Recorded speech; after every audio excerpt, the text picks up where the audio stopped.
On today's episode of Titus and Tate, scientists are stumped, Tate. They cannot figure this out. As the temperatures continue to plummet all across America, the weather is getting cold. Yes. But the Coach K farewell tour is heating up. It makes no sense. We can't draw the connection. We don't know how it's happening. I cannot believe we're here. I really cannot believe we're here. I thought that there's literally no way that this happens in the final season of Coach K. He wouldn't be himself, his new formed version of himself if he let himself stoop so low. But Michael DeVoe, all it took was 1 point. Yep. And the rest was history. I can't wait to talk about it. It's gonna be fun. Coach K is scolding opposing players. He's back. Yet again. He's addicted to pointing his finger at opposing players. I think he's coming back for 1 more year. Speaking of heating up, the National Player of the Year race is certainly heating up. With Johnny Davis pulled off the impossible. We were recording the last show we did, the Purdue-Wisconsin game was going on as we were recording. And I don't know what happened, man. Like I said, I kept saying over and over, there's literally no way Purdue could lose this. Shoot. Dang it. Yeah, there were a lot of people that thought you were being genuine about that, I think. So I was, dude. I'm a Purdue booster. Yeah, it really broke my heart to watch Purdue lose in Johnny Davis. Johnny Davis had 37 points, though, and is certainly the talk of college basketball the last couple of days of just how good he's been. So I don't know. Maybe we'll talk National Player of the Year stuff because E.J. Liddell had it in the bag. Paolo Banchero had it in the bag after Gonzaga. Yes. Then E.J. Liddell had it in the bag after Ohio State beat Duke. Now Johnny Davis, where do we stand, Tate? We got to make sense of all this. Also, we're recording this at Thursday morning, but whatever, screw it. We're doing Fraud Friday anyway. It is Fraud Friday. I have a very, very... When you're listening, it's Friday. Yeah, most people listening are it's probably Friday. So we're going to do a very in-depth fraud power rankings this week. I have a lot to cover. And a Pac-12 update as well. It's a loaded show. Woo. So all that's coming up, but first. Woody Durham.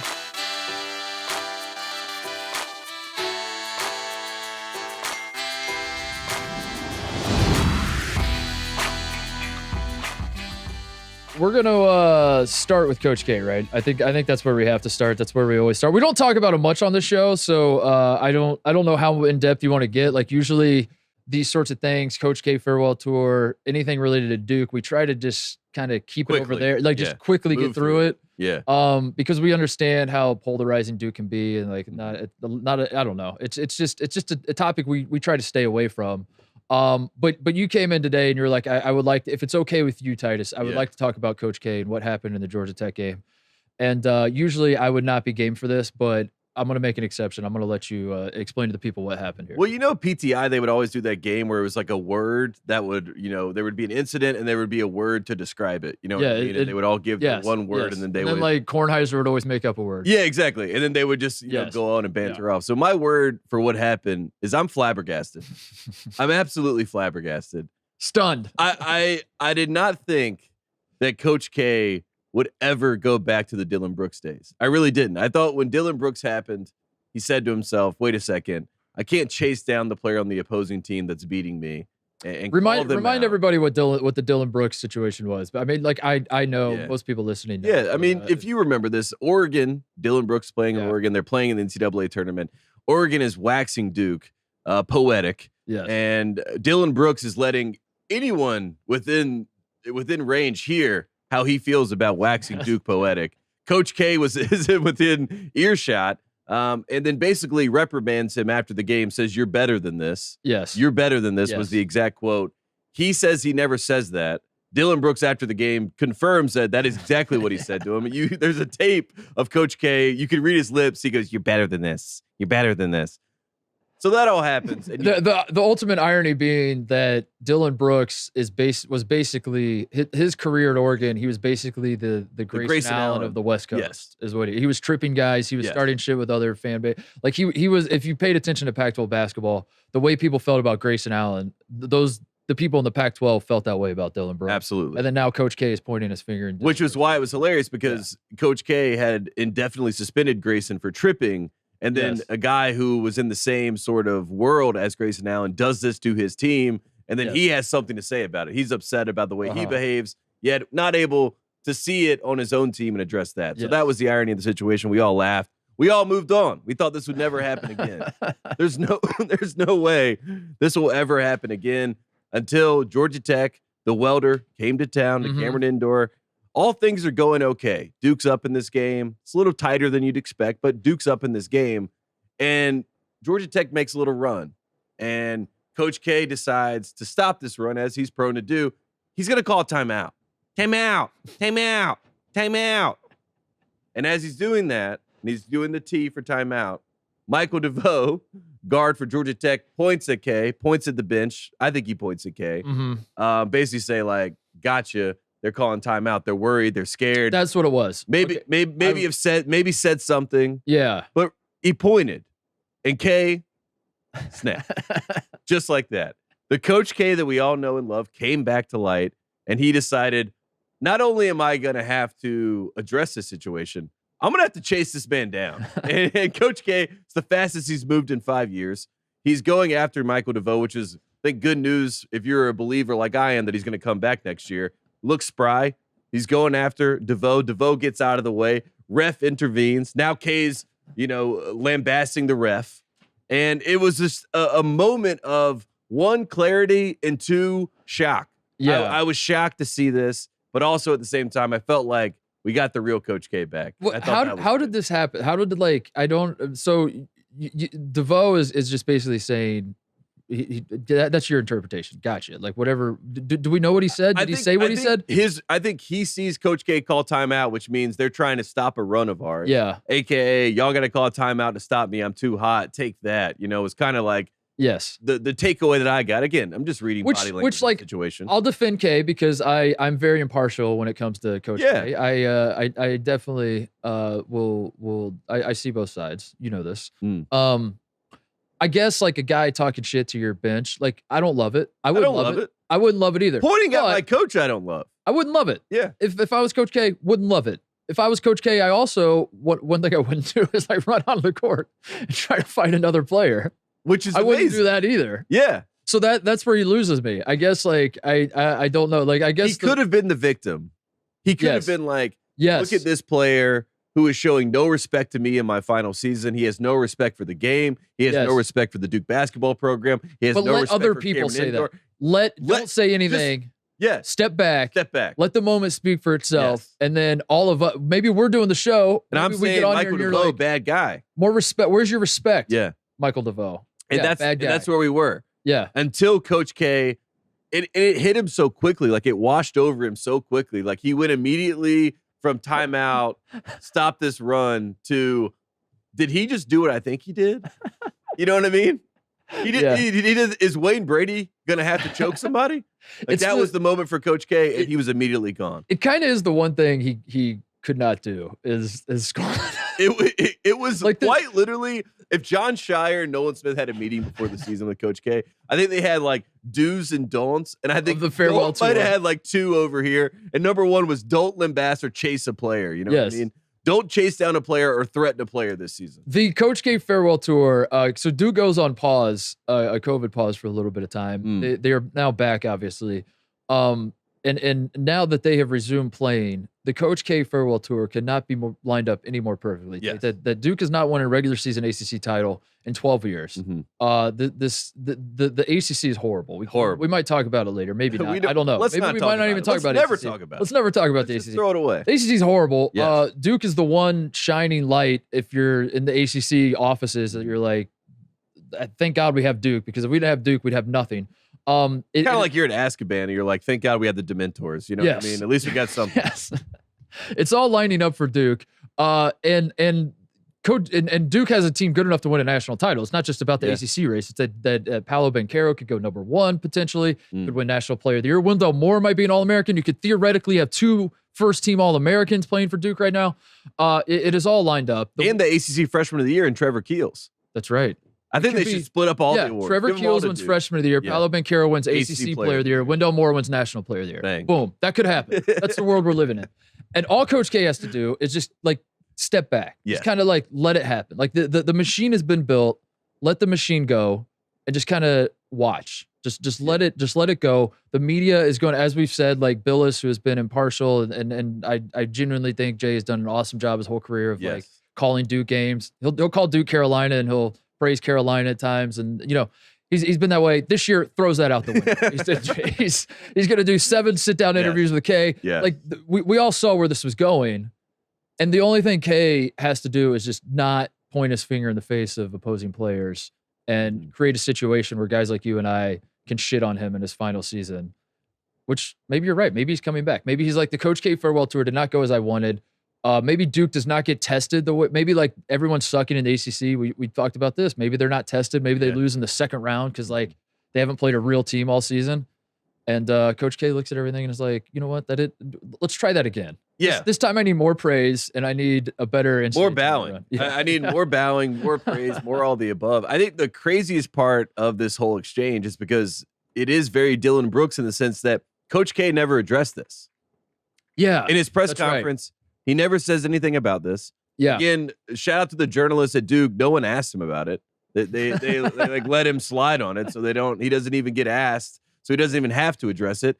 And then on the flip side of that, Josh Pastner and Michael DeVoe are asked the questions about the incident. Michael DeVoe grew up a Duke fan.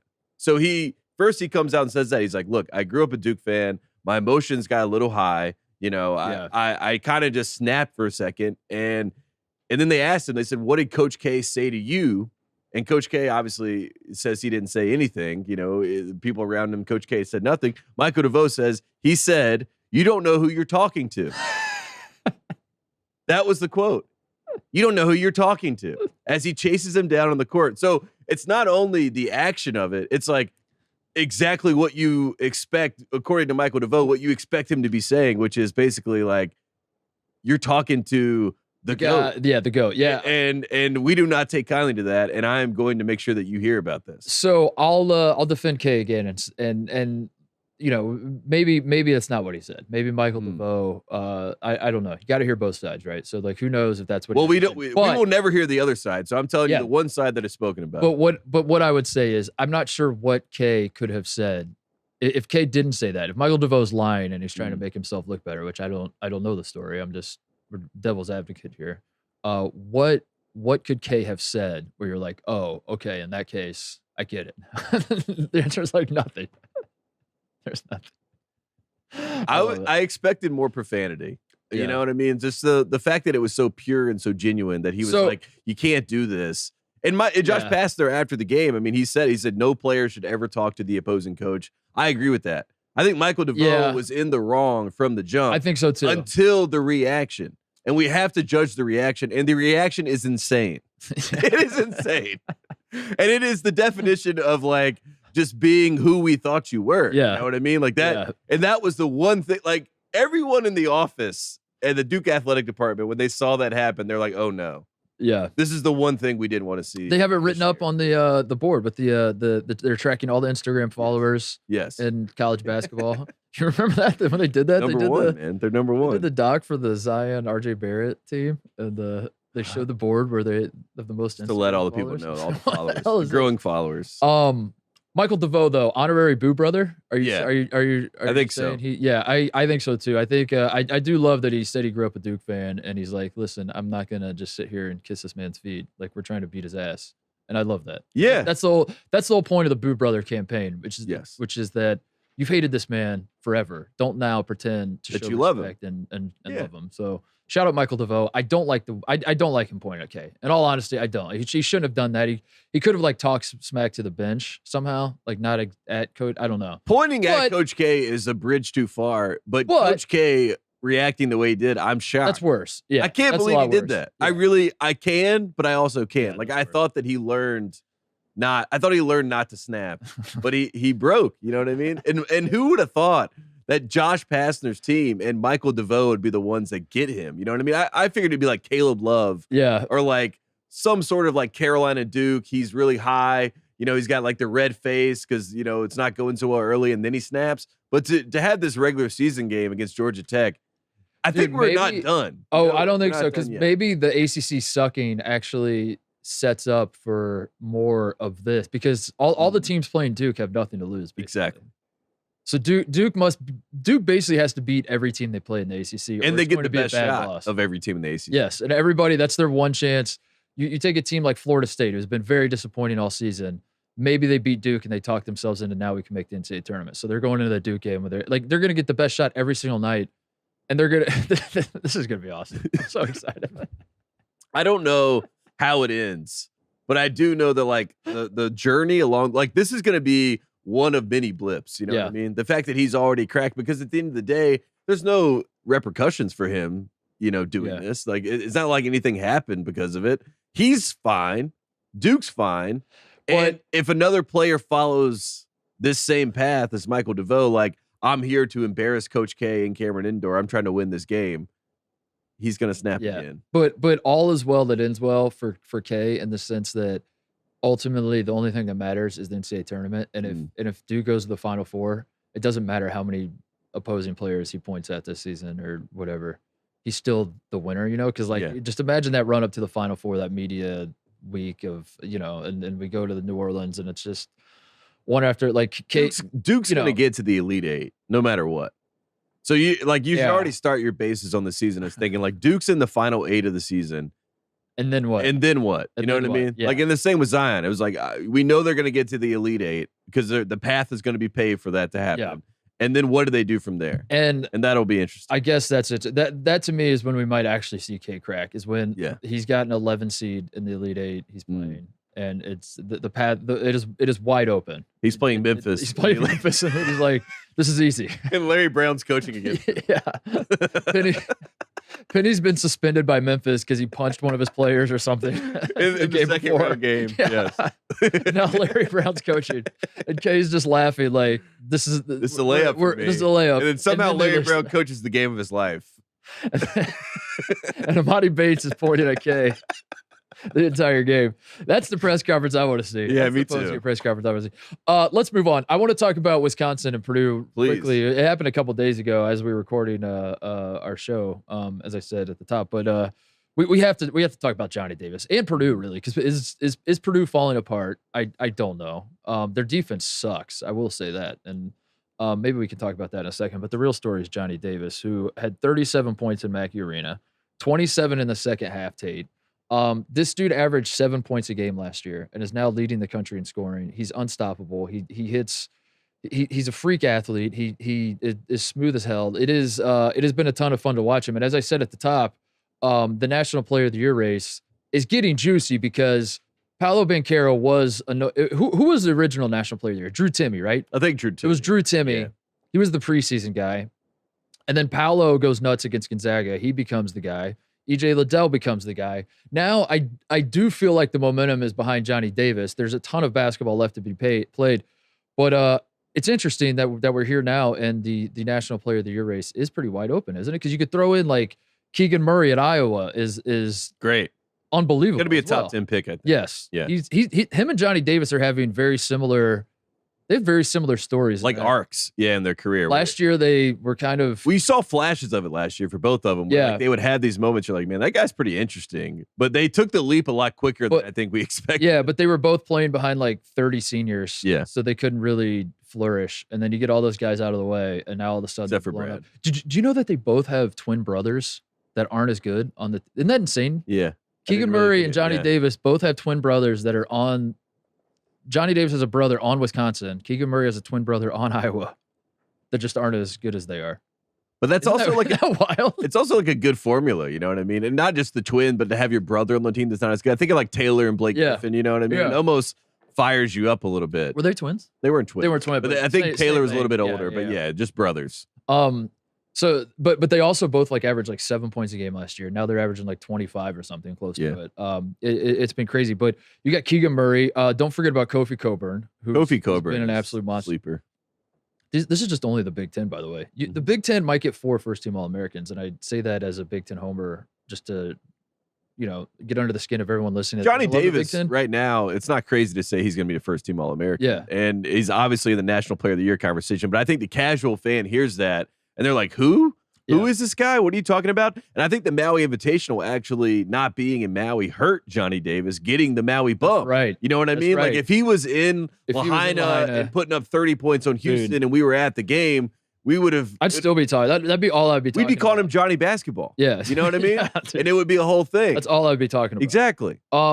But yeah, so you got those 4 dudes in the Big Ten. Don't forget about Jaden Ivey, who I haven't given up on yet, but his defensive effort is suspect, and he needs to get knocked down a peg or two and build his way back up. But Agbaji could be National Player of the Year still. Yeah. Matherin, don't sleep on him at Arizona.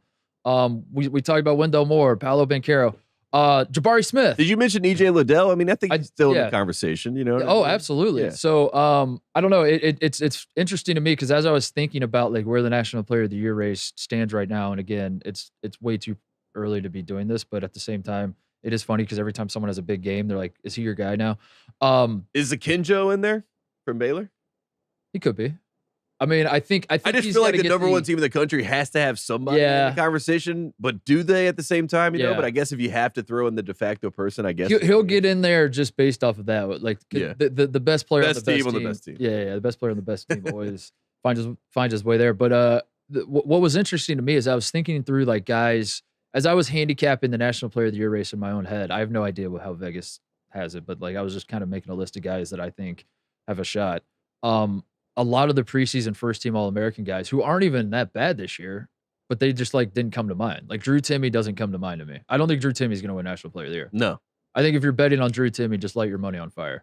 I don't think it's done because Gonzaga, like the only way he could win it is that he dominated the non-conference and then rides that momentum all through the he's already missed his window. He missed his window. Mm-hmm. Yeah, I agree with that. Johnny Juzang, fair or not, UCLA going on a COVID pause for 4.5 months. My God, he missed his window. Johnny Juzang, I don't think he'll win National Player of the Year now, no matter how great he is. Which is going into the season, those were the 2 guys I think that we would talk about. You know, it's Timme or Juzang. I think Colin Gillespie could. There's a path, but like God, he's got to just be otherworldly in the Big East.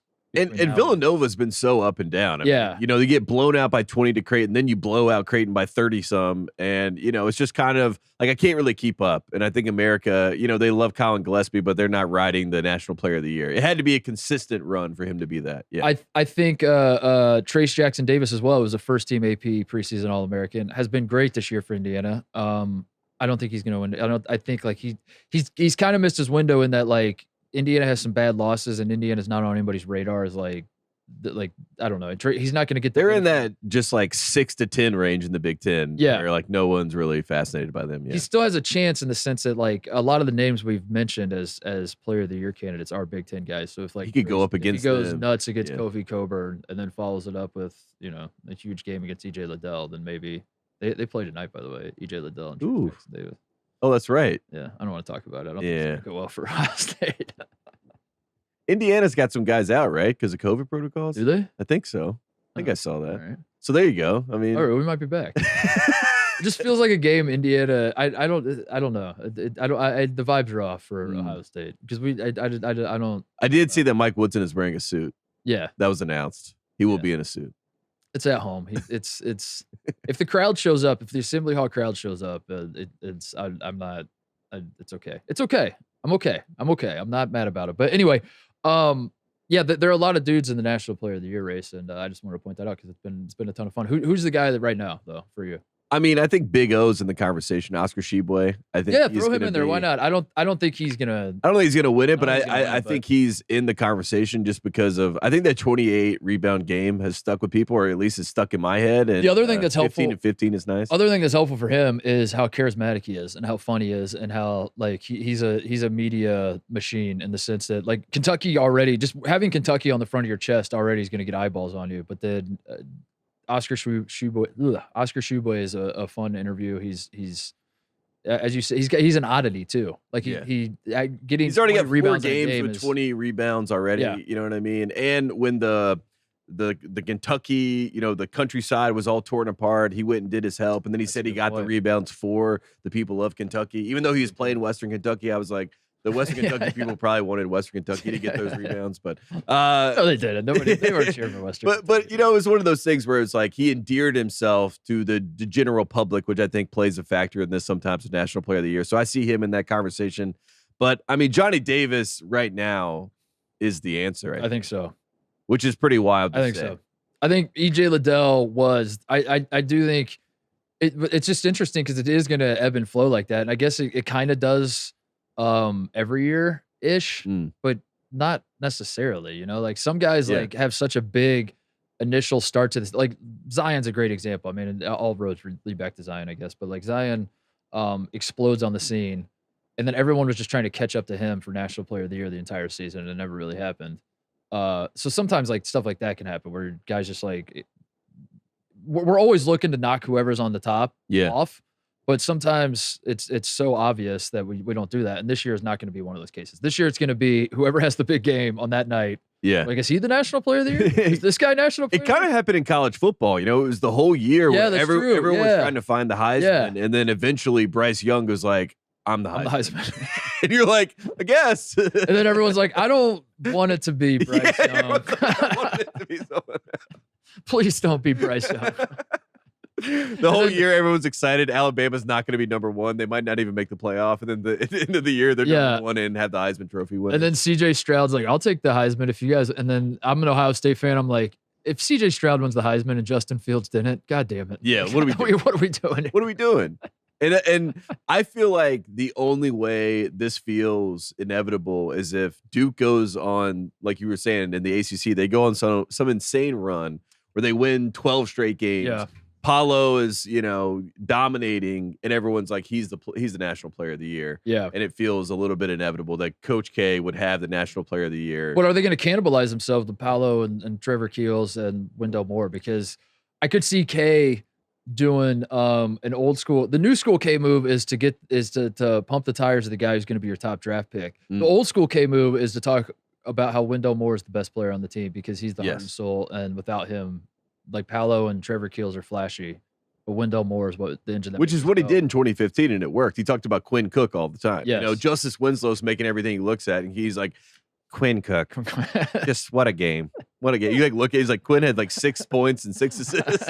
I guess he's the hardest. He's the guy. Yeah. I don't. It's gonna be. I think Mathurin is. He's a good sneaky one, and I think America knows Arizona now. Yeah. I really do. I think that Arizona, we know who they are, and we're impressed with how good they play. And I think Mathurin is exceeded all expectations. And when he does things, you're kind of have the wow factor. Yeah. A little bit like Obi Toppin. Like you said, we're all trying to find the second guy to shoot to the moon. And I think Mathurin might not be that guy right now, but maybe in 2-3 weeks he is. We gotta package these stories. I think is how it's got to happen too. We got to figure out Agbaji has a good story in that he technically was redshirting his freshman year. Agbaji. Then they pulled his red shirt. Remember his freshman year, he started because I think was it Azubuike got hurt, and then they needed extra bodies, so they pulled Agbaji's red shirt. Anyway, he's an old school college basketball arc of technically was redshirted, biding his time, been there a few years, getting better every year. Now Kansas is a national title contender, and he's leading the best player on the team. Yeah. So that's a fun story. Keegan Murray and Johnny Davis have obvious stories that just grab you. It's they improve so much over the offseason. Who's the most shocking name that's not in the group right now? And it has to be someone from Purdue, right? It has to be Ivy. I feel like Ivy's the one that, if we did our top two and we had Juzang and Timmy, it's Jaden Ivey was number 3 right there. He was the one that was waiting in the wings for us to kind of fall in love with. And it's been a little bit of the opposite. I think Ivy can get back. I think Travion Williams is sneaky. Travion Williams isn't going to win National Player of the Year. I think that ship has sailed, but he could. The media loves him, and what's not to love? Yeah, but that guy, passing big men, people love. Drew Timme was. That's why people loved him too, is because he was a big man who was nimble and could start to break himself. Every once in a while. Travion Williams, I could see him sneaking his way back in. Purdue and Duke have the same problem, though. They have 3 guys that are all in the conversation. When you have Edey, Williams, and Ivy, and then you have Moore, Paulo, and maybe Keels or whoever. But I think Purdue's path is Edey's out. You got to get Edey out of there. He played well in the second half against Wisconsin, but I'm talking if you're the Purdue SID and you're forming a campaign for All Americans. It might end up being Travion Williams, I think. Because I think Travion Williams, they're gonna do his efficiency numbers and his skill set and Purdue loves the Big Ten stat of the day too, that they're gonna point out that he's, of all the players that play the 5, he's 3rd in the country in assists per game, and also I like the idea of them putting Matt Painter putting Williams back on the bench. And then him winning National Player of the Year from the bench. Whoa. That's what I like. That's a great one. Because then it's like a team move. And he's better coming off the bench. We talked about this. They had to make the change, when we had Andy Katz on, and we were like, is Matt Painter going to make the move? It's been 4 games, and Travion's been worse starting than he was coming off. He has been. Yeah. So I think he should come off the bench. I think he should come off the bench, and I think he should still be the campaign for national. And he should play more than Edey. Yes. Just bring him off the bench. Exactly. Yeah. It's kind of like what Carolina's doing this with Garcia and Manick. It's like Manick hasn't been start. Well, Garcia's hurt, but Garcia starts and then Manick plays. It's like we check the box so he can say to the NBA scouts, "I started." Got that handled, and then the best player plays. I like it. That would be a great story. National Player of the Year that comes off the bench. That's college basketball. That would be a great. Hold on, let me pull this up. Has that ever happened? There's no way that's ever happened. It would be impossible. Unless like Marvin Williams won National Player of the Year for North Carolina in 2005. I love this idea. But I think that's the campaign, because then you have the team involved in the campaign, Yeah. It's like he's willing to sacrifice for the betterment of the team, but he's the best player in the country. Purdue's got to figure out their defense though, if they're gonna. I mean, that is, I don't know. It is shocking to watch Purdue basketball play in Mackey Arena and just not care defensively. That's like shocking for a guy like that. That's all the Purdue fans cared about forever. They'd hold up the board of turnovers forced, and they care about rebounds and charges taken and turnovers forced and hustle. It says play hard on their asses of their. I think it still does. I'm not even kidding. Their practice shorts, they play hard on their asses. They definitely did when we visited. Every year, the 2018 or whatever, they definitely had them on the shorts. I would guess they still have them on the shorts. The Gene Katie had it on the shorts forever, and Matt Painter is a Gene Katie disciple, so I can't imagine he would take play hard off their asses. But it's just crazy to watch Purdue basketball as a guy that's watched a ton of Purdue basketball in my life, to watch them in Mackey Arena. Just like there was one play where Davison had the ball in the corner. It was sort of a dagger. I think Wisconsin was up like 2 or 3, and there's like 2 minutes left, and he throws a skip pass to Johnny Davis on the opposite wing, and Ivy's standing there guarding the guy at the top of the key, and Ivy watches the ball go skip pass all the way across to wide open Johnny Davis, and he kind of like shuffles over there. He does not raise his hand above his waist, and he just stands there as Johnny Davis shoots the ball, and I was like, that is that's not the Purdue I know. That is interesting, to say the least, because I'm just thinking of like every Purdue player I've grew up watching, like what would happen if that happened, what Gene Katie would do to them. And Jaden Ivey just watches it go in and is just like, damn, all right, I guess we're down 5 now, and jogs back to the other end. It's the hard part of when you are, you're the hunted instead of the hunter. You know what I mean? And I think that's been their makeup forever. And we worried when they had all of the hot press coming into the season, can Purdue handle this? But I do think the best thing that's happened to them so far is that maybe people are a little bit off the scent, Yeah. They can kind of, stay in that 3-4 range in the Big Ten and then maybe make a little push. I think if you're a Purdue fan, you would 100% give up a Big Ten title, give up a season of being ranked number 1. Like they already got number 1, but I'm talking like, say there's a world where Purdue's ranked number 1 for like 5 or 6 weeks. I think you give all that up. You give up like trying to dominate the Big Ten and all that if it means you go to the Final Four this year. That's a trade you're making if you're a Purdue fan. Absolutely. That you finish 4th in the Big Ten this year, but go to the Final Four. I think it's time. I think it's time to have that outlook too. And maybe Matt Painter does have that outlook, so he's tinkering more than he would have in the regular season. He's not just thinking, all right, we got to just buckle up and win these games, and then we'll figure it out once we get to the tournament. He's like, let's figure out all these issues prior. So by the time we get to March, we know who we are at a wholesale level, and we know what we can do in these situations. And I mean, they're going to get tested in the Big Ten. The teams in the Big Ten and the Big 12 and the SEC are all going to have an advantage, I assume, once we get to the tournament, because they're going to have to play legit games before they get to the tournament. I mean, Duke, that's their one problem as we look forward. I mean, how can they get prepared for the tournament with this slate of games? And Big East is there too, I'd say. Let's give the Big East some credit. They won all the challenges. The Big East is deep enough. Pac-12 is good. Like we're gonna do the Pac-12 and update in a second, but very top heavy. So you could have a run where you make your LA trip and you play USC and UCLA on that weekend. Yeah. On a Thursday, Saturday, say. That's a tough stretch. But then you turn around and you go to Oregon and play Oregon and Oregon State, and you're like, oh, that was a little easier. That was better. You play Cal Stanford, and you're like, oh, okay. That's cool. Cal's looking better though. Congrats to Cal. Congrats to Cal. Cal is looking better. I would love the Cal basketball account tweets out a graphic that's like Cal. It's a quote. It's a quote. Cal is looking better. Cal's looking better. Tate Frazier. Let's take a break and we'll do fraud power rankings packed away. Oh, I can't wait. Let's dive right into it and piggyback on what we were just talking about. I'm gonna start at number 5. We were just talking about Purdue. We were just talking about watching a Purdue team in Mackey Arena not playing hard. So at number 5 on the fraud power rankings this week, Mackey Arena. Oh, Mackey Arena, an arena that I famously. Just when the fans thought that they were safe, they were like blaming the team and everything. Yep. No, it's on you. No, it's on you. It's on you. An arena that I famously said is my favorite arena in college basketball to just go to how did I to go to the bathroom. To go to the bathroom. Your favorite arena in the country. To go to the very bathroom. small to go to the go to the bathroom. How did I couch it? I remember even when I was like being genuine when I was saying it, I put like 1,000 qualifiers on it.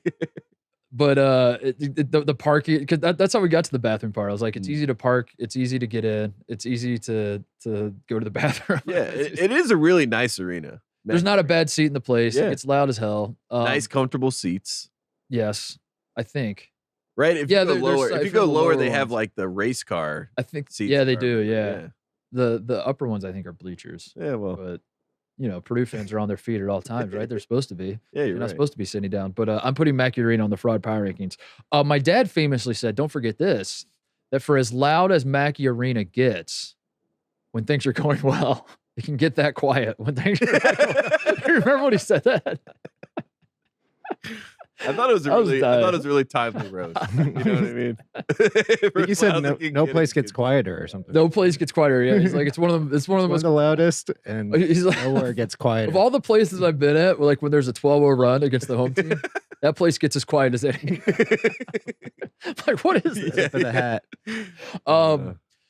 But Johnny Davis had 37 points. That is the most by an opposing player, Tate. How about this for Big Ten stat of the week? The most by an opposing player since 1985. Jay Vincent, Michigan State, 1985. That's the stat I saw.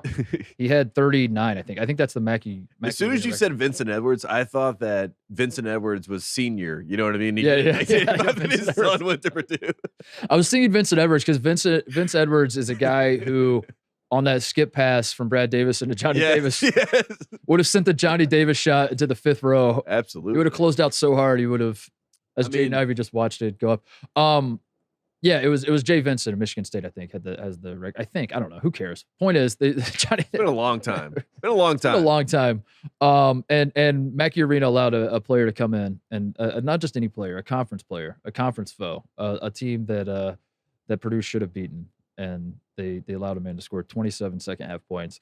Also, don't forget, I'm putting Mackey Arena on the fraud power rankings for the role it played in last year's NCAA tournament, which was the most Mickey Mouse NCAA tournament of all time. Led to Oral Roberts going on a run that, like, frankly, great story. Everyone loves it. I love it. I obviously love it. You loved it. I love it more than anyone else. Yeah, every time I talk about Oral Roberts more than just about anyone. But it was a Mickey Mouse run, and we know that. And in large part, UCLA's run started in Mackey as well. It did. Yeah. In large part because of Mackey Arena. Oral Roberts happened in Mackey Arena. Roy Williams' career ended in Mackey Arena. Yeah. UCLA's run started in Mackey Arena. So I'm just putting Mackey Arena on notice. Honestly, number 5 on the front. I agree. Rankings. After you brought up the Roy Williams thing, I forgot that happened in there. Yeah. That's the only, not counting Brad Davison beating Roy Williams, because that, again, Mickey Mouse doesn't count. Doesn't count. Mackey Arena was the only Big Ten arena that Brad Davison had never won in either. He'd never won a road game. He had won on the road at every other school. And oh man, please put Carolina on the fraud power rankings. I hope they are. I'm gonna put them on there if you don't. I think in order to make the fraud power rankings, there has to be some idea of like thinking you're good. Dude, you know, so I think that's Carolina. Can you name another roster in college basketball that has 11 4-star or 5-star players? 11. We have 11. Cannot win a game. Can't be Notre Dame. Can't be Notre Dame. At number 4 on the fraud power rankings, John Calipari. Nice. Kentucky loses at LSU 65-60. It was a game that it was a pretty sloppy game, if we're being honest. LSU, no tie in this game, so they had the caveat. Yeah, LSU plays great defense. Kentucky, Severe Wheeler goes out of the game too, and Tate exits the game, and they kind of have no ball handlers, and it showed down the stretch, especially that final 30 seconds, which was a absolute disaster. So I'm not going to kill Cal too much for that because the circumstances were against his control, but there's this stat circulating now. There's a lot of the Cal haters are showing their fangs in their claws, Tate. They're getting excited about the trend that they're seeing here. Kentucky is 1-9 in the last 10 games against ranked teams. Now, you say to yourself, that's interesting, but is that just a reflection of the fact that they sucked so bad last year? Are you basically just telling me again that they sucked last year and you're just repackaging it to make it seem like there's a concerning trend? Maybe. That's why there's this stat. 23-25 versus ranked teams since the 2015 Final Four loss to Wisconsin. Since the team that was undefeated up into the Final Four lost. Since 2015, Cal is under 500 against ranked teams at Kentucky. Isn't that insane? Lifetime contract. That's insane. That is insane. That's pretty crazy, right? I would not have suspected that given, the wins over North Carolina over recent years. But I don't know what the answer is for that. I think Cal would want that stat taken away. I think so. Yeah. I don't think he wants that out in the public. I haven't seen that anywhere else from Kentucky fans, so they're going to be shocked to hear that. Kentucky was playing well too. So like again, I'm not piling on for losing at LSU's a good team. They won the SEC last year, right? I'm pretty sure they did. And they have, if not the number one defense in the country, one of the number one defenses in the country. And they have a ton of talent. I mean, very, very good basketball team. So there's no shame in losing in Baton Rouge, especially with the guys. Will Wade was going crazy, by the way, on the sideline. Will Wade has he's adopted like an old 80s style, like Bob Knight ripoff, like lose his mind on the sideline. So just putting that out there that we had the Coach K. Will Wade's going to have his own sort of reaction that happens in the SEC at some point where he breaks a clipboard or throws that's expected. clipboard. I'm going to get ahead of this because we're going to be called hypocrites when that happens and we applaud Will Wade. Yes. People are going to say, what's the difference? Why are you applauding Will Wade and shaming Coach K for his antics? Well, that's who Will Wade is. That's who Will Wade is. That's who he wants to be. Yes, exactly. Coach K is trying to be Dean Smith, but he's not. We value authenticity on this program. That's really it. That's what we love. That's why we love Will Wade. Coach K, Bruce Pearl, not as much. Yeah. But Sean Miller. Sean Miller's literally on the fence. He's on the. We think that he is showing us who he is, but then also he doesn't. So you're like, wait a second. Yeah. Huh?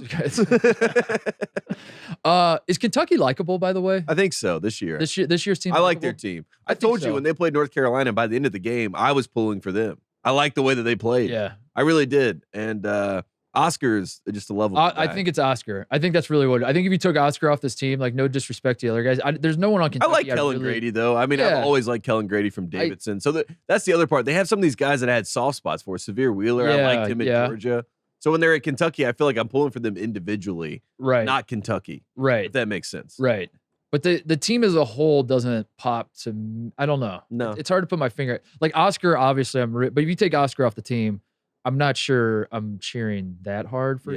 There's not a ton of charisma. I don't. Yeah, but they're likable. I'd say they're likable. But Mintz is like a bulldog, I like him. Yeah. There's just certain guys on their team where you're like, I like the way that they play the game. So isn't it crazy that Kentucky for how prevalent they've been and this Cal run and all the one and done guys they've had and how Cal has been. We love to joke about him and all that, but they have had very likable teams for how much I should hate Kentucky for how they're ranked number one every season and they're not as good.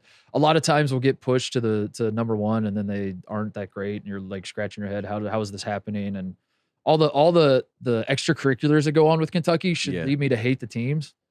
But I don't know, the De'Aaron Fox, Malik Monk. That was the team I was about to bring up. One of my most favorite teams ever. And when they lost to North Carolina on that shot, I mean, you could see how much it meant to them, And I think that's kind of the craziest part about Kentucky is that the way that it's sold to you is they're getting these prima donna AAU kids that only care about themselves. But then when you watch them play, they're like bawling their eyes out Right. because they lost this one game. You know what I mean? So it kind of just throws you for a loop a little bit. And I don't know, they've been able to find the right DNA of kids. I loved Tyrese Maxey too. I love Tyler Ulis. He was like Tyler Ulis, Jamal Murray one team of my was so favorite. fun. And Tyler Ulis was like Muggsy Bogues out there. You know, like I was in love with that team. Isn't that interesting? Because like I think I've always thought Kentucky and Duke were synonymous in terms of like likability and everything else. They're both just kind of live on their own plane of just being hated. Hated. But their rule is like hate us because they ain't us. You know, that's how they live. Duke and Kentucky fans. Yeah.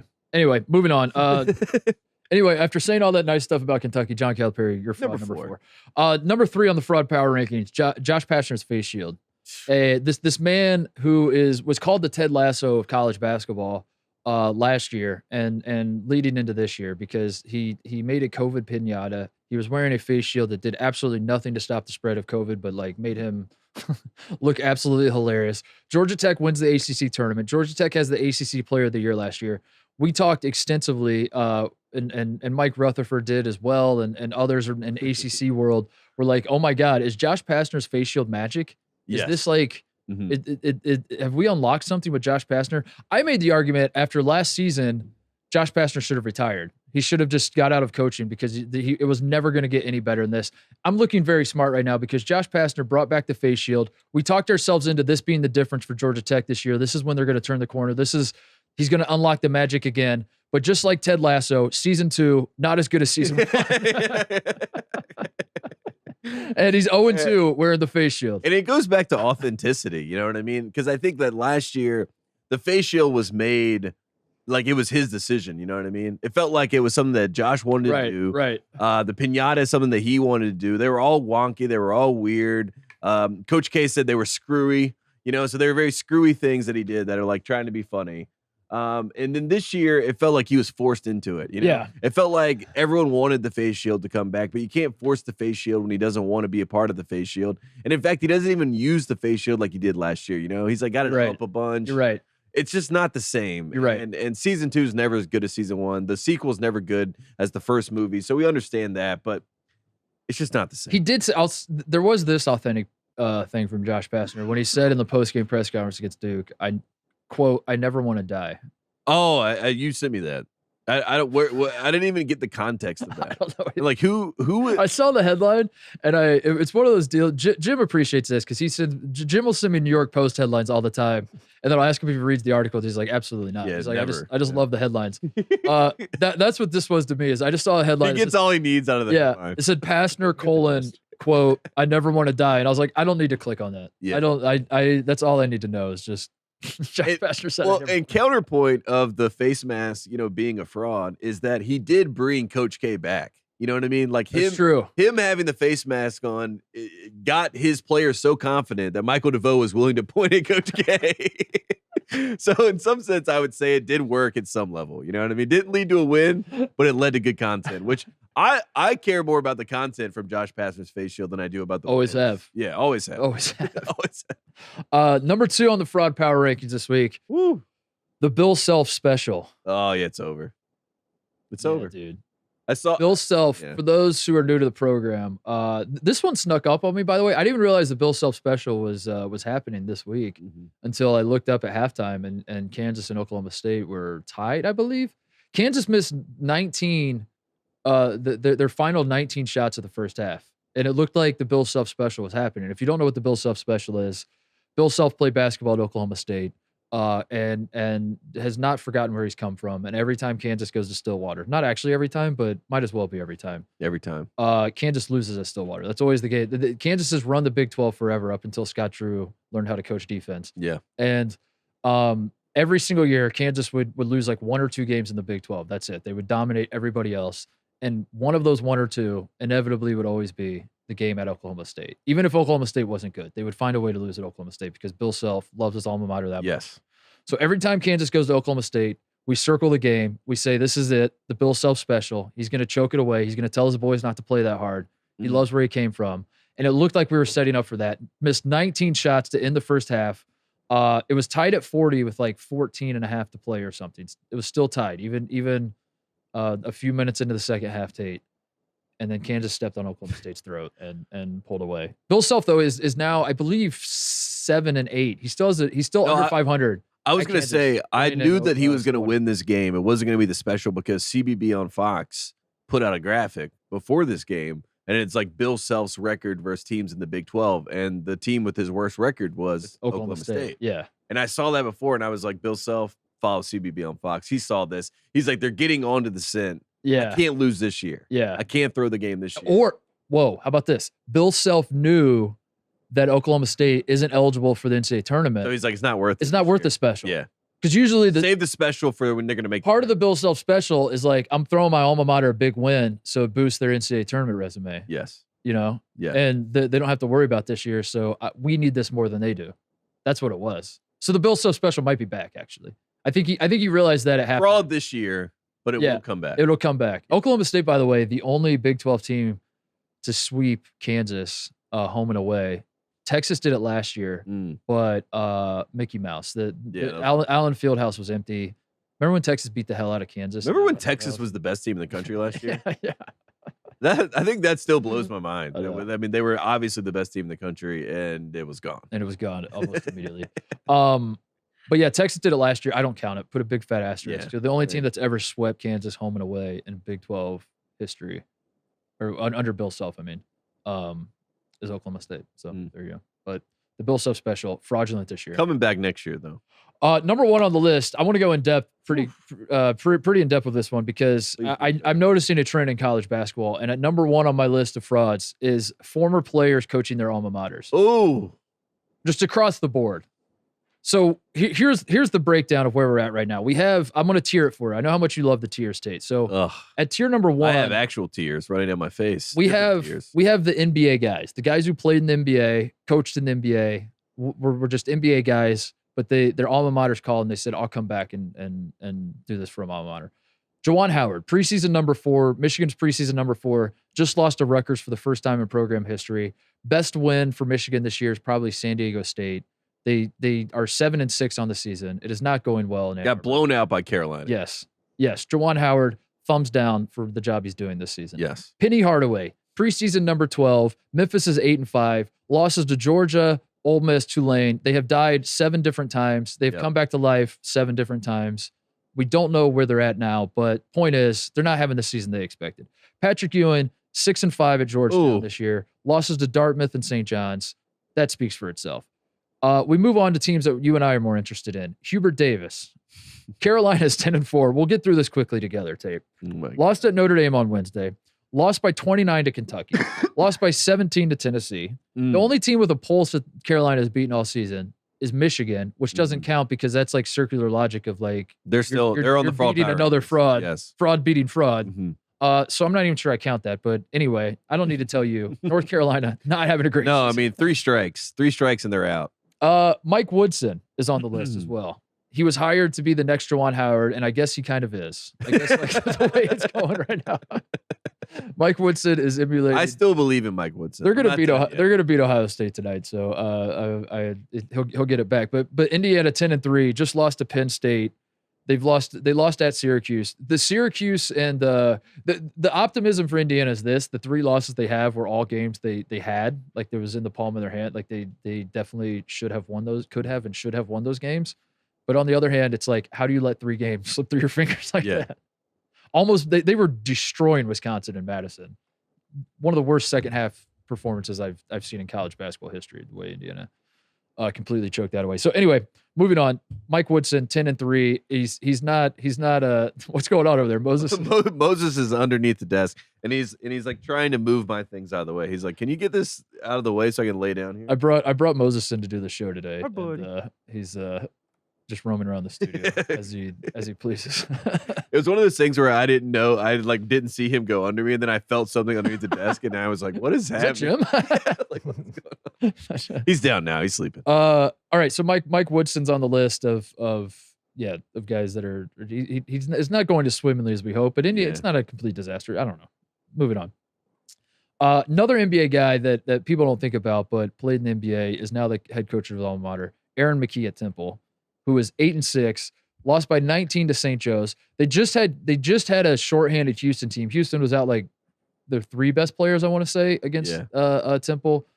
Could not close the deal. He's 8-6 this year. And what's worse, Tate, is John Rothstein, I saw, was absolutely dragging the Temple program for shitty attendance. He was just firing off tweets about like how no one wants to show up to Temple games. And then Kevin Nagandi's in the reply. Kevin Nagandi, who went to Temple, in his replies. Kevin Nagandi hit him with a "Who hurt you" response.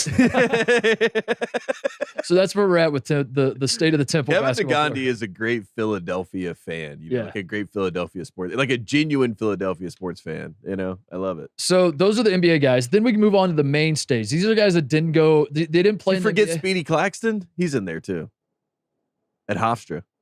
Is he? Yeah, he's at Hofstra. He's at Hofstra losing. So I just wanted to throw out Speedy Claxton in that list of just frauds. Let's put him in the list. I don't want to forget Speedy. He had a couple games where he was in there, but Speedy's in there. He's the head coach of Hofstra. He's and he played at Hofstra. I'm just saying, throw that in there. How good is Hofstra? Not good. All right, well, there we go. Throw it in there. Throw it on the list. All right, then I have the main stage. These are guys that like have built a career as a coach that you might forget played at their school. Matt Painter, preseason number 7 Purdue, 12-2. Just like we covered Matt Painter's Purdue has made the fraud power rankings twice this week. 12-2, not bad. Like we said, I think ultimately they're gonna be okay in March, but still the way we're at right now, we got to number 1. A little disappointing. Yeah. Bob Huggins played at West Virginia. People forget. People do forget. Did play at West Virginia. West Virginia is 11-2. Not a horrible season by any stretch of the imagination. They got smoked by Texas on Saturday. Didn't have Taz Sherman. Not really counting that one, but still their best win. They basically played every single game at home. They haven't played a great schedule, so you're on the They're fence. teetering. You're teetering. Yeah. But like from what you expect from West Virginia, this isn't one of Bob Huggins' best seasons. This isn't a team where we're like, watch out for West Virginia in the tournament. Yes. They might make the Final Four. But Yeah. maybe they would. Maybe who knows? But like, point is, they're not exactly killing it this year. Jim Boeheim also played at Syracuse. People forget. He is 7-7. Just lost to Miami. Oh man, have you watched Syracuse? By the way, I have. It is Buddy Boeheim. Like I thought, like I would get like red in the face when I would watch Kobe sometimes. Like when he would just could take shots. So you're just like, I know no one on the team wants that to happen right now. Buddy Boeheim is on another level of green light. I've never seen someone with the green light of this guy. I had somebody. He doesn't even get pulled out of games for it. I mean, No. like he just continues to shoot. Of course not. I had someone text me last week, "Is Buddy Boeheim good?" And it took me 45 minutes to reply. I mean, I was like, good. yes, obviously, I but think also he's good considering, but I don't think he deserves 20-some shots a game. I went with this answer. I think of a guy as being good if I watch him and I say to myself, I wish I could play like that. Yes. And I do wish I could play like Buddy Boeheim. Yeah, I know. I mean, give me the So he's good. light. Yeah. I settled on yes. Yeah. I settled on he's definitely good. But Syracuse, not good. Syracuse is Team's 7-7, has lost to Colgate, Georgetown, and VCU. All right, moving on to the next tier. These are names you probably know. They played at their alma maters. They are the head coaches. LaVall Jordan, who is 8-5, who at Butler, nice win at Oklahoma in overtime. We'll give them that. Kind of salvage the season. If Butler doesn't win at Oklahoma, it is a disaster. If they don't win at Oklahoma, he's on the hot seat. I think so. It's hot too. He still might be. Yeah. But like that's the one thing that kind of that bided some time. Bide some time. Similarly, Anthony Grant is 8-6, and Dayton just lost to VCU at home. I think that was last night, that game. On a kind of a last second shot.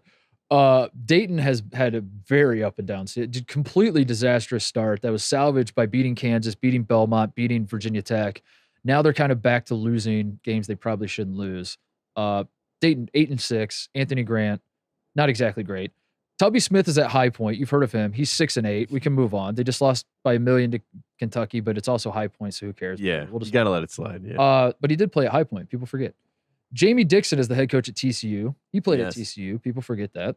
10-1 on the season, but they've played maybe the worst schedule in America. I was going to say that absolutely nobody. So I'm not going to get excited. Doesn't count. Who else is there? Andy Kennedy at UAB.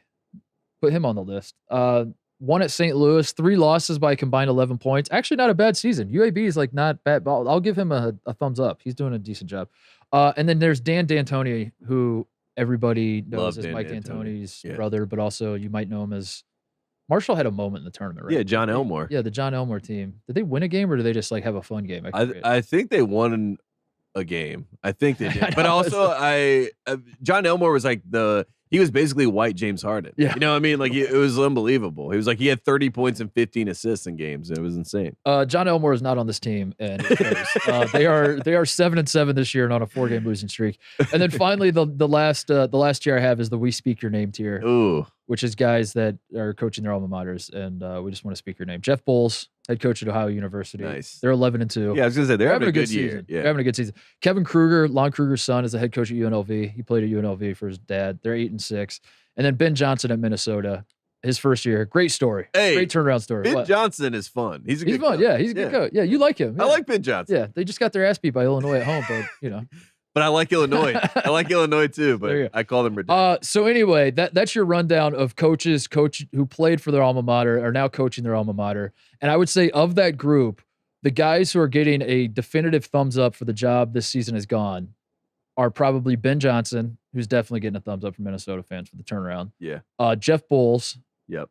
And then I'm putting Andy Kennedy on the list. Jeff Bowles is going to be on the list for like coaching opportunity. Yeah. You know what I mean? Like some teams are going to reach out to him and say, I want you to be my head coach. And he's probably going to say no because he wants to stay at his He just alma mater. loves OU, yeah. I think those are the three that are killing it or at least like successful, undeniably having a good year. Having a good year. Yep.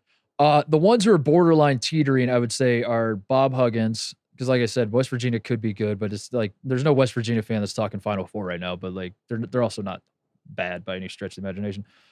Jamie Dixon and Matt Painter, I would say. Even Matt Painter, in spite of what we see. Yeah, like, Matt Painter. He got him up to number one, all that kind of stuff. But other than that, I would say every other coach is probably getting a big fat thumbs down for this season. Oh, major thumbs. So major thumbs. I just wanted to point that out because that is the trend. As soon as we did it when Mark Turgeon was fired. We started the first thing I did was I Googled coaches who played at Maryland and tried to figure out who Maryland's going to hire with Maryland ties that played there. That is the move in college basketball. And I guess what we're learning this year is maybe that shouldn't be the move. I don't know.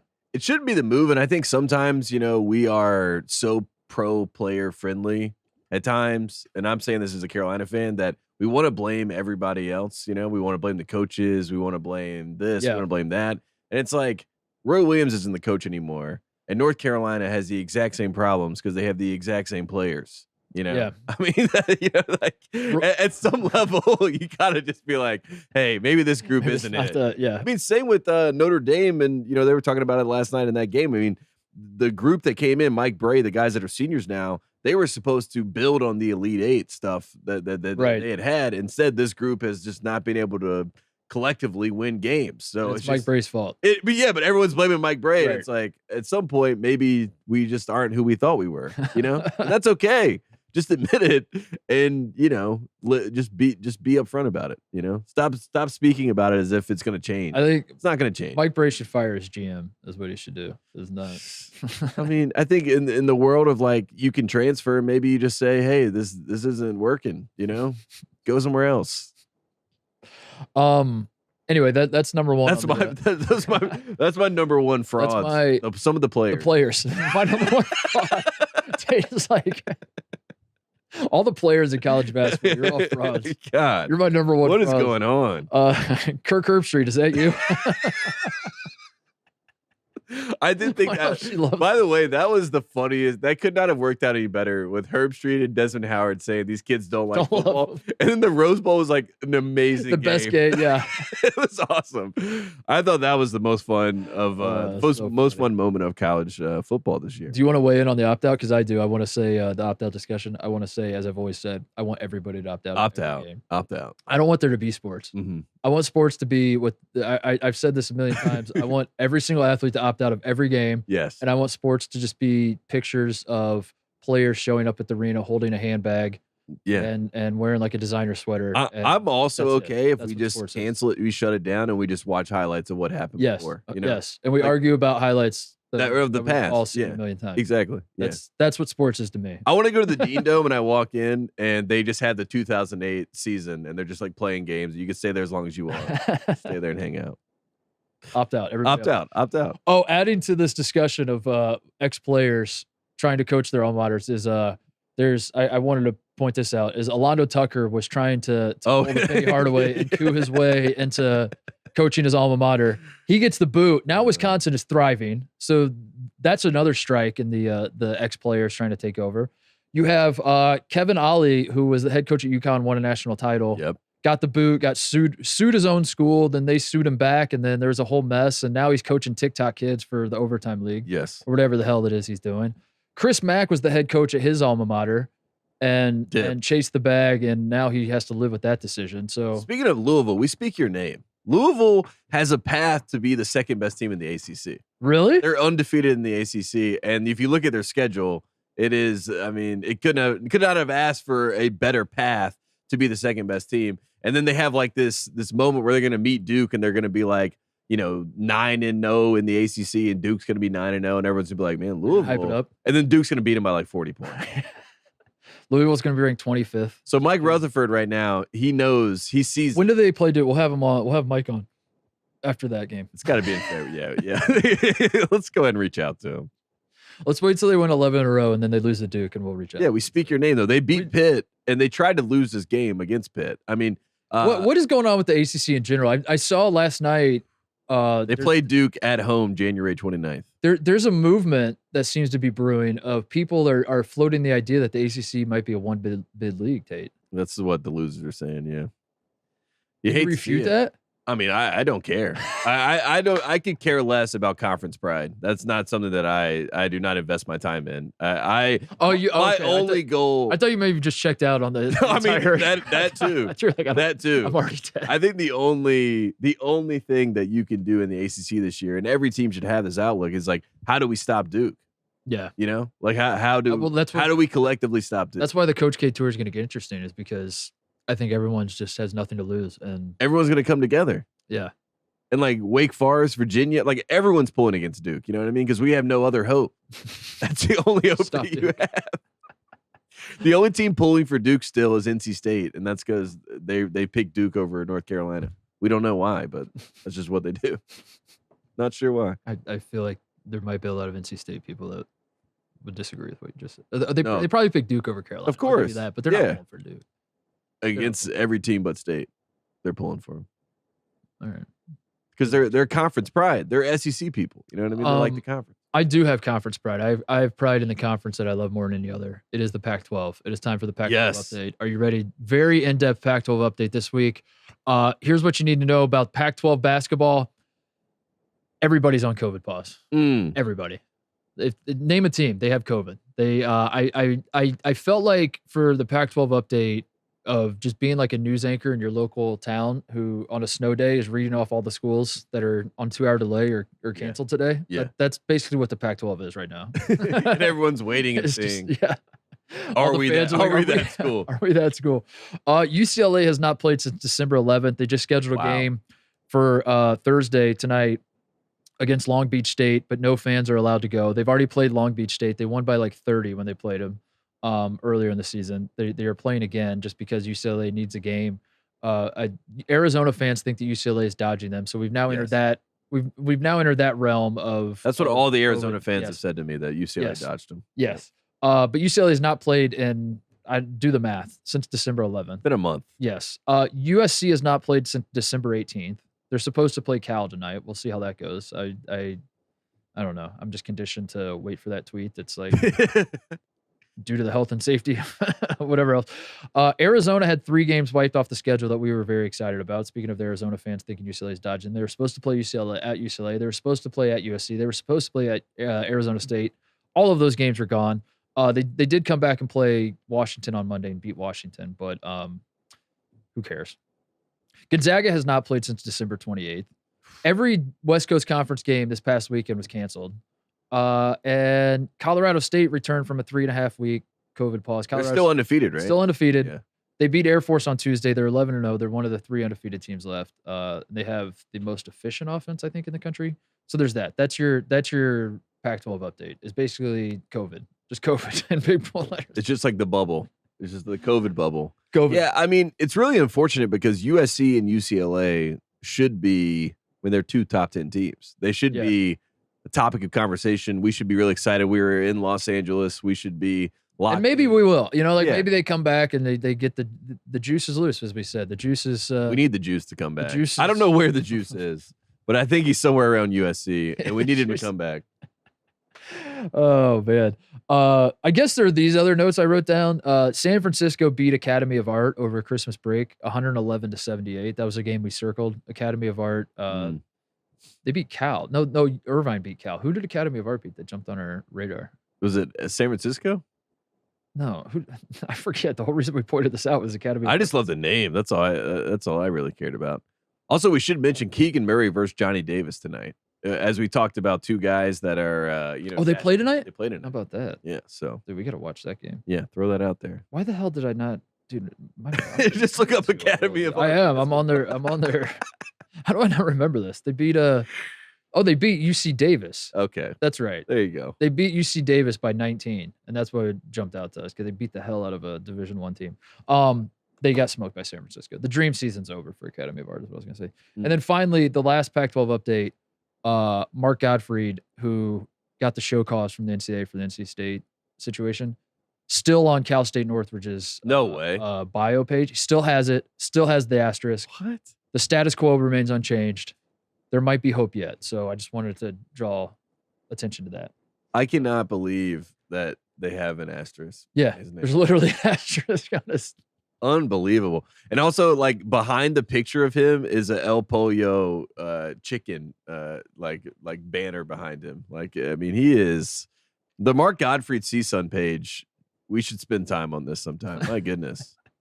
Unbelievable. What's up? Do you know what the Academy of Art mascot is? Like what the team is called?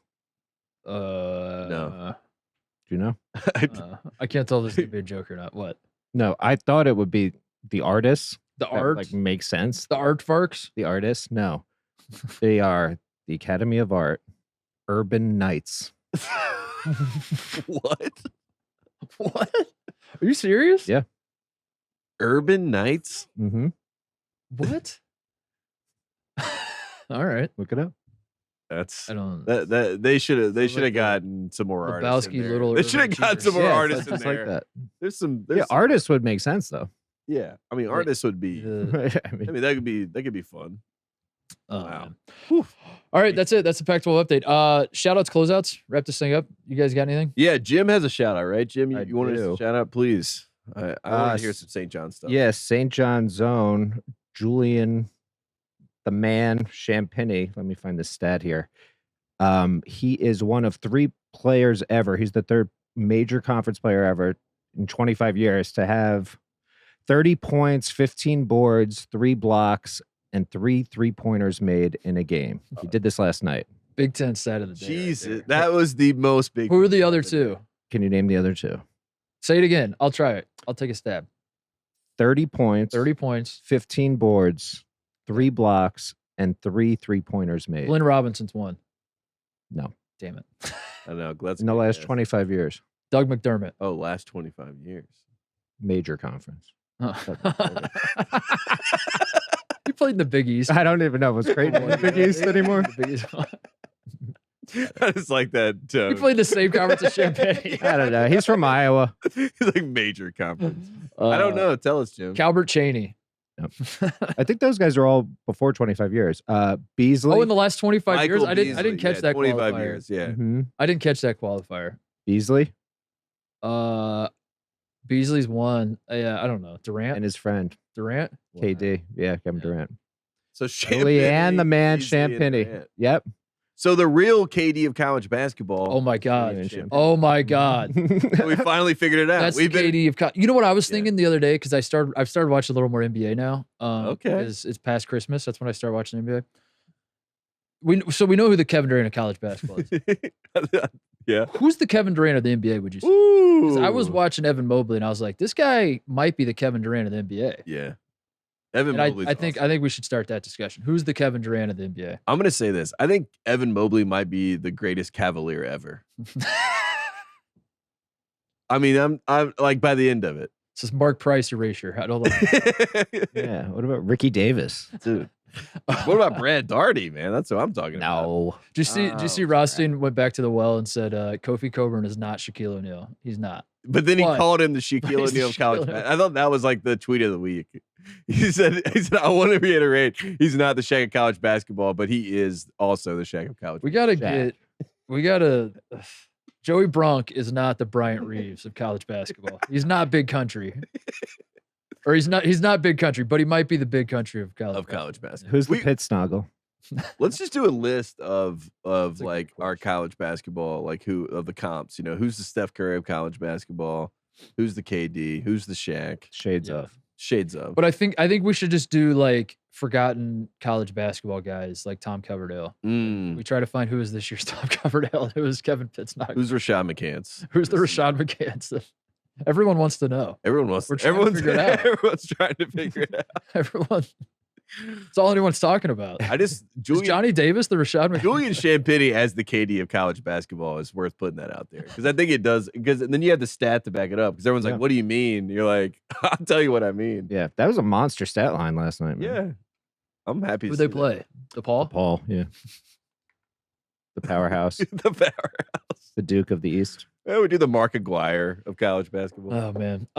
You have anything? That's all I really have, honestly. I don't. Yeah. Danny Green had a 24. Yeah, I saw that. I don't think it was actual trillion. I think he had like a foul, but I saw people tweeting that it was a Tony Snell. Yeah, whatever. Yeah. They lost. I'm kidding. No, they were, but Wob did it. Wob said it. Wob was like another Snell because I had people tagging me in it. Are you serious? I was just kidding about that. Whatever. I cannot. You know, Wob. Someone told me Wob lives in Marina Del Rey by me. He lives in the apartment complex like right down the road. I can't wait to give out his address.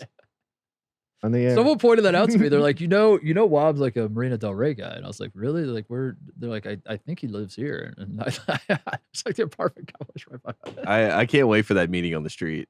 Yeah, I know. It's just the two guys. Remember that video of the two guys? They're just flicking each other off. Back and forth? That's gonna be what it is.